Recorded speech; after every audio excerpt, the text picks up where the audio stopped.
સાબરકાંઠાના ખેડબ્રહ્મા અને ઈડરમાં ધોધમાર વરસાદ વરસ્યો છે। ખેડબ્રહ્મામાં 3 અને ઈડર પંથકમાં 2 ઇંચ વરસાદ વરસ્યો છે। રાધીવાડ ગુંદેલ માર્ગ પર વરસાદી પાણી ભરાયેલા જોવા મળી રહ્યા છે। મેત્રાલ, રાધીવાડ, કંપા અને નીચી ધનાલમાં વરસાદ વરસ્યો ઉપરાંત ગુંદેલ, વાસણા સહિતના પંથકમાં પણ વરસાદથી તારાજી જોવા મળી રહી છે। મુખ્ય માર્ગ પર પાણી ભરાતા ગામો સંપર્ક વિહોણા થયા છે।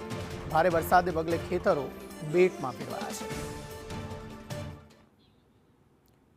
તો અનેક વિસ્તારો કે જ્યાં પાણી ભરાઈ જવાની સમસ્યા સર્જાઈ છે। સામાન્ય રસ્તાઓ નહીં, ખેતરો પણ જળબંબાકાર થયેલા જોવા મળી રહ્યા છે।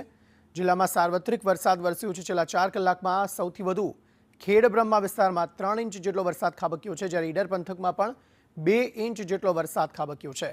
જિલ્લાના ખેડબ્રહ્મા તાલુકામાં મુશળધાર વરસાદને પગલે અનેક વિસ્તારો જળબંબાકાર થયા છે, ખેતરો બેટમાં ફેરવાયા છે અને રસ્તાઓ જે છે તેના પરથી પાણી વહી રહેલા જોવા મળી રહ્યા છે।